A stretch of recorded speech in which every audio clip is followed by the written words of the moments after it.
My daughter Mira was sitting on the living room floor, giggling as she played with the shiny birthday toy my mother-in-law had brought. It was bright pink, shaped like a tiny robot, and it lit up whenever she tapped its head. She loved it instantly. For a moment, I let myself relax. Maybe, just maybe, Claudette was finally trying to be part of Myra's life. But then Mira suddenly stopped laughing. She pressed both hands to the sides of her head and let out a sharp cry that made my whole body go cold. "Mommy, it hurts. My head hurts," she sobbed. Within minutes, she was shaking. I scooped her up and raced to the car, barely remembering to grab my keys. At the ER, everything happened in a blur. Nurses rushed her into a room, attaching wires and checking her vitals. I stood there helpless, feeling like the floor was slipping out from under me. Mira was only 6, bright, gentle, the kind of child who apologized even when things weren't her fault. Seeing her in pain like that made something inside me break. When the doctor finally returned, he held the toy in his gloved hand with a strange look on his face. He turned it over slowly, pressing on the back panel. A faint click sounded. Then he froze. His eyes lifted to mine, and he took one step back as if the thing might explode. "Ma'am," he said carefully, "I need you to call the police immediately." The room felt suddenly smaller. My heartbeat pounded in my ears. "Call the police? Why? What's inside that thing?" He didn't answer right away. Instead, he placed the toy in a sealed biohazard bag. "We'll explain when they get here. But this device doesn't belong anywhere near a child." My mind immediately went to the woman who had brought it, the only person in my life capable of smiling sweetly while twisting a knife behind her back. Claudette Rowan, my ex-husband's mother. Elegant, polished, always carrying herself like she came from royalty. And from the day I married her son, she had made it clear she didn't think I was good enough to raise a Rowan child. She hadn't even been invited to Myra's birthday. She just appeared at my door with that tight smile and a shiny gift bag, talking about a special imported toy from Europe. Something she claimed Mira deserved more than anything I could give her. I should have trusted my instincts. Claudette never did anything without a reason. While Mira lay in the hospital bed, her small hand limp in mine, fear twisted into something darker, suspicion then anger. Within an hour of playing with that toy, my daughter was in the ER. And now the police were on their way. My stomach churned as the truth slowly surfaced in my mind. This wasn't an accident. Someone wanted to hurt us. And I already knew exactly who. Dr. Warren Pike came into the room with a serious look on his face. He held the sealed bag with the toy inside, and I could tell something was wrong before he even spoke. He sat down in front of me and said the toy had a harmful device hidden inside it, something a child should never be near. He didn't go into detail, but the way he spoke made my stomach twist. It wasn't just unsafe. It was dangerous. Before I could ask more questions, 2 police officers entered the room. The doctor handed the bag to them, and they treated it like evidence from a crime scene. One officer asked me where the toy came from, and when I told them it was a birthday gift, they exchanged a look that made my heart drop. They took the toy away immediately and promised to contact me once they understood what was inside it. While Mira was being prepared for more tests, I stepped into the hallway and pulled out my phone. I tried calling Seth, but he didn't answer. I tried again, and it went straight to voicemail. Even though we were no longer together, he was still Myra's father. I thought he would at least pick up when his daughter was in the hospital. Instead, he avoided me completely, which only added to the fear building inside me. The nurse rolled Mira away for scans, and I followed for as long as they allowed me. Watching her small body disappear behind those double doors made my throat tighten. I felt helpless, angry, and terrified all at once. The minutes dragged by, and every worse thought rushed into my head. I kept replaying the moment she grabbed her head and screamed. Kids get sick, sure, but this felt different. It felt intentional. As I sat in the hallway, the idea settled deeper and deeper into my mind. This wasn't some random accident. Someone had done this. Someone had put something harmful inside a child's toy. And the only person who brought that toy into our home was Claudette. When the officers finished speaking with the doctor, one of them asked for Claudette's number. I gave it to them, even though my hands were shaking. A part of me hoped there was some explanation, something that would make sense of all this. But when they called her and put the phone on speaker, her reaction made the hair on my arms rise. She sounded calm. Too calm. When they told her about the device inside the toy, she didn't gasp, she didn't sound confused. She didn't even ask how Mira was doing. Instead, she simply said, "I'm sure there is a misunderstanding. in that smooth voice she always used when hiding something. That was the moment everything inside me shifted. The fear turned into certainty. Someone planned this, and I knew exactly where the trail was pointing. A few hours later, one of the detectives returned to speak with me. He sat down, opened a small folder, and explained that the device found inside the toy wasn't new to them. Something similar had been seen in another private investigation case. It was connected to a family fighting over money and inheritance. Hearing that made my chest tighten. What did any of this have to do with my little girl? Why would something tied to an inheritance issue end up inside my daughter's birthday gift? Before I could ask more questions, my phone finally buzzed. Seth's name flashed on the screen. I stepped into a corner of the waiting area and answered, hoping he'd be concerned. Instead, his voice came through sharp and annoyed. He said he was busy and didn't understand why I was making a scene. When I told him what the doctor and police found, he didn't sound shocked. He acted like I was exaggerating everything. It felt like he was defending someone before I even mentioned her name. Then he said it. My mother wouldn't give Mira anything dangerous. His tone made it clear he wasn't calling to help. He was calling to shut me up. Later, the detectives contacted Claudette themselves, and they played part of the conversation for me. Hearing her voice made every muscle in my body tense. She insisted the toy was perfectly safe, and then blamed me. She said I was overreacting, that I was always creating drama, and that Mira probably had a simple headache I was turning into something bigger. Her smooth, cold voice brought back a memory I had pushed deep down. It was from years ago, when Mira was just a baby. Claudette had cornered me in the kitchen during a holiday dinner. She smiled politely, but her words were sharp. You will never be good enough to raise a Rowan child. I remember how those words burned, but I had forced myself to forget them for the sake of peace. Hearing her now brought that moment back with full force. The same tone, the same quiet cruelty. As the night went on, I found myself replaying every strange thing she had done over the years. The little comments, the way she always tried to control decisions about Mira, the sudden visits, the gifts that never felt like gifts, the way she always talked about the Rowan family as if it were some kind of empire. Piece by piece, the picture became clearer. This wasn't something random. This didn't feel like bad luck or a simple mistake. Someone had a reason, a plan, and Claudette was somehow in the center of it. For the first time, I felt something stronger than fear, betrayal. Someone in that family wanted to hurt me, and they didn't care if Mira got caught in the middle. And deep down, I knew this was only the beginning. The next morning, I drove to visit Seth's aunt, Lenora Vale. She was one of the few people in the Rowan family who had ever treated me with warmth. When she opened the door and saw my face, she didn't ask polite questions. She simply let me in and told me to sit. I must have looked frightened, because her expression changed to worry right away. As soon as I explained what happened at the hospital, Lenora let out a tired sigh, almost as if she had been expecting something like this. She leaned closer and told me to watch Mira closely, her voice low and serious. It wasn't just a warning. It felt like she was afraid of something much bigger. I asked her what she meant, and after a long pause, she finally started sharing things I had never heard before. She told me the Rowan family had a history of trying to control who raised their children. According to her, there had been custody fights in the past, ones the public never heard about because the family had money and influence. She described situations where certain relatives stepped in, hired lawyers, and pushed parents out of their children's lives. Listening to her made my stomach turn. I had always known Claudette liked control, but I never imagined anything like this.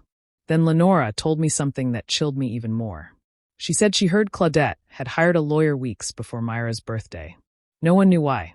She hadn't mentioned it to Seth, and she definitely hadn't said anything to me. Hearing that felt like someone had dropped a stone into my chest. Why would she need a lawyer? And why before Myra's birthday? Everything started clicking together in the worst way. The strange toy, the device inside it, the calm reaction she had when the police contacted her, the way Seth defended her without hesitation. Suddenly it all felt connected, like pieces of a puzzle I didn't want to see completed. As I sat there in Lenora's kitchen, the idea formed clearly in my mind. Claudette might be trying to take Mira from me. It wasn't just dislike anymore. It wasn't petty comments or cold looks. This felt planned, calculated. If she had a lawyer, and if there was a family pattern of manipulating custody, then Mira wasn't safe, not from strangers, but from her own grandmother. By the time I left Lenora's house, my hands were shaking. I drove home slowly, thinking through every conversation, every warning sign I had ignored. I realized I had to protect myself and Mira, even if I didn't yet understand the full picture. So I started writing everything down. Every phone call, every comment, every piece of information from the doctors and detectives. It felt strange to treat my own family like a threat, but something inside me knew I had to be careful. Whatever Claudette was planning, I wasn't going to let her succeed. Not with my daughter. Not ever. Later that week, the detectives called me back to the station. I sat across from them as they placed a small folder on the table. One of the detectives explained that their lab had finished testing the device hidden inside the toy. He said it could affect a child's nervous system and cause the exact symptoms Mira had experienced. Hearing those words made my whole body go cold. This wasn't just dangerous. It was something someone had put there on purpose. The detectives didn't dance around it. They told me they believed the toy had been tampered with. They were now looking closely at who had access to it before it reached our home. Since Claudette was the one who brought it, they were focusing heavily on her. I felt a mix of fear and anger rise inside me, but before I could ask more questions, my phone buzzed. Seth was outside my house. By the time I got home, he was on my porch, pacing back and forth. As soon as he saw me, he said he wanted to take Mira for a few days. He tried to make it sound harmless, claiming she needed a calmer environment and that I was too stressed.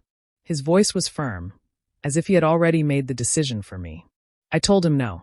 Not after everything that had happened. Not after he ignored my calls when Mira was in the hospital. He didn't take my refusal well. His face twisted with anger, and he started accusing me of creating drama and turning the family against him. I tried to stay calm, but the argument grew louder and uglier. He kept insisting he was trying to fix things, but his behavior didn't match his words. Then he said something he didn't mean to say. He snapped. I knew about my mother's plan, but I didn't think it would go this far. The world seemed to freeze for a moment. I stared at him, shocked. He immediately tried to backtrack, mumbling that he didn't mean it like that, but the damage was already done. My hands were shaking, but I kept my phone steady in my pocket. I had tapped the record button the moment I walked up to him. Something inside me had told me to be careful. He kept talking, trying to twist his words, but everything he said only made it clearer. He wasn't surprised about the toy. He wasn't confused. He was scared he'd be blamed. I let him finish rambling, then told him to leave. He tried to push his way back into the conversation, but I shut the door firmly. I locked it while he was still yelling on the other side. Inside the quiet house, I finally listened to the recording. His words were clear, undeniable. My chest tightened as I realized just how deep this betrayal went. Claudette wasn't acting alone. Seth knew something all along. And now I had proof. A few days later, I woke up to a knock on my door. When I opened it, a court officer handed me a packet of papers. My heart dropped as I read the first line. Claudette had filed an emergency motion for temporary custody of Mira. She was claiming I was neglecting my own daughter. The words felt unreal, almost like a bad dream. After everything she had done, she was now accusing me of being unfit. The court date was set right away. When I walked into the courtroom, Claudette was already there. She sat straight-backed, dressed like she was attending some grand event. Beside her were two expensive-looking attorneys. They carried folders full of documents, and from the way they whispered to her, I could tell they were confident. Too confident. As the hearing started, her lawyers presented reports claiming Mira was not being cared for properly. I knew they were lies, but hearing them spoken out loud made my chest tighten. Claudette kept her face calm, acting like she was simply trying to save her granddaughter. And then Seth walked in and sat beside her. He didn't even look at me. He gave a statement supporting everything his mother said. In that moment, it felt like he had cut the last thread between us. When it was finally my turn to speak, my hands trembled, but I stood up. I handed the judge the recording from the porch, Seth admitting he knew about his mother's plan. I also gave them the doctor's report and showed proof that the police were already involved in investigating the toy. The courtroom grew quiet. Even Claudette's lawyers looked uncomfortable for a moment. The judge took his time reviewing everything. When he finally spoke, his voice was firm. He said Claudette was not allowed any unsupervised contact with Mira. All visits would have to be supervised by a court-approved professional. He also issued a temporary restraining order preventing Claudette from coming near me or Mira until the investigation was complete. Claudette's face changed instantly. The calm mask she always wore cracked. As she walked out of the courtroom, she leaned close enough for me to hear her sharp whisper. "This isn't over." I didn't respond. I just held Myra's backpack tighter and watched her leave. A mix of fear and relief washed over me. The court had believed me, but I knew Claudette. She wasn't going to walk away quietly. And something in her eyes told me she was already planning her next move. After the hearing, I realized I couldn't relax. Claudette was quiet, and her silence scared me more than her shouting ever could. I knew I had to stay ahead of her, so I worked closely with the detectives handling the case. They introduced me to a child safety attorney named Reed Marston. He spoke calmly, listened carefully, and made me feel like I finally had someone on my side who understood exactly how serious this was. Reed began digging through every document the police collected.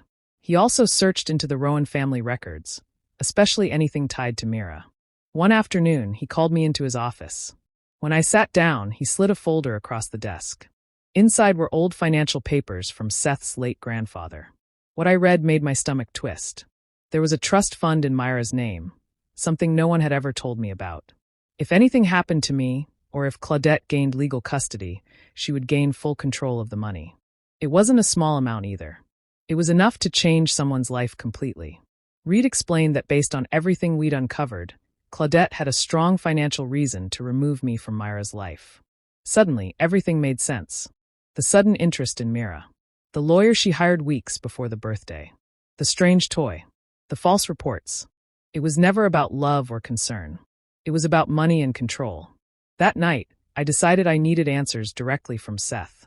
I went to his apartment, not sure if he would even open the door. But when he saw me, his face looked tired and worn. I stepped inside and asked him one question: why? At first, he tried to act defensive, but he couldn't hold it. The weight of everything finally broke him. He sat down and covered his face with his hands. He told me Claudette convinced him the toy was only a tracking device, something to monitor where Mira was because she claimed I was unpredictable. He said he believed her because she had been manipulating him his whole life.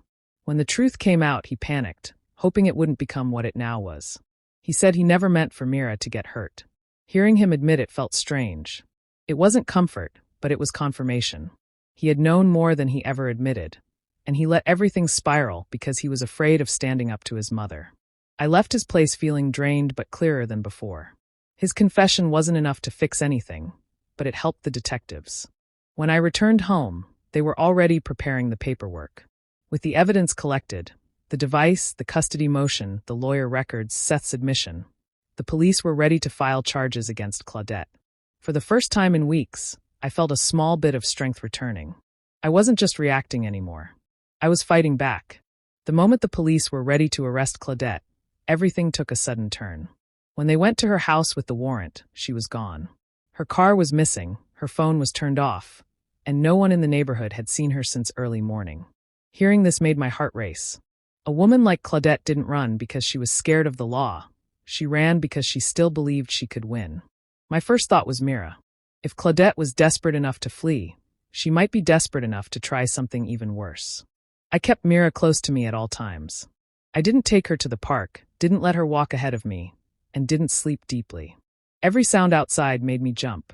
Even though the detectives told me they were doing everything they could, fear stayed in my chest like a tight knot. One night, that fear grew even stronger. I was in the living room, trying to stay awake, when I heard a soft crunch in the yard. It wasn't loud, but it was close enough that I froze. I walked quietly toward Myra's room and looked out the window. The moonlight showed faint footprints in the patch of dirt below her window. Someone had been there, too close, too quietly. I called the detectives immediately. Within minutes, a patrol car pulled up outside. They checked the area but didn't find anyone. One of the officers pulled me aside and said they believed Claudette was trying to watch the house or check if she could get near Mira. The thought made my stomach twist. This wasn't just running from the police anymore. This was her making one last move, one last push to get what she wanted. After that night, the detectives increased patrols. Every few hours, a car would drive by. They also put a unit near Myra's school to be safe. I appreciated it, but I still barely slept. I kept seeing those footprints whenever I closed my eyes. A few days later, I received a call early in the morning. It was Detective Reed. His voice sounded tense but relieved. He told me Claudette had been found 2 towns away. She had gone to a small travel agency known for shady paperwork and was trying to buy a fake passport. She used a different name and even brought cash, but the clerk became suspicious and quietly called the police. When the detectives arrived, she didn't fight. She tried to talk her way out of it, but nothing worked. They detained her on the spot and arranged to bring her back to our county for formal arrest. When I heard those words, "She is in custody," I felt my body finally loosen. For days, I had been living in fear, waiting for the worst to happen. Now, at least for a moment, I felt like Mira and I could breathe again. Claudette's running had failed. Her last desperate move was over. And now she would have to face everything she had done. The courtroom felt cold when the trial finally started, but I kept telling myself I had to stay strong for Mira.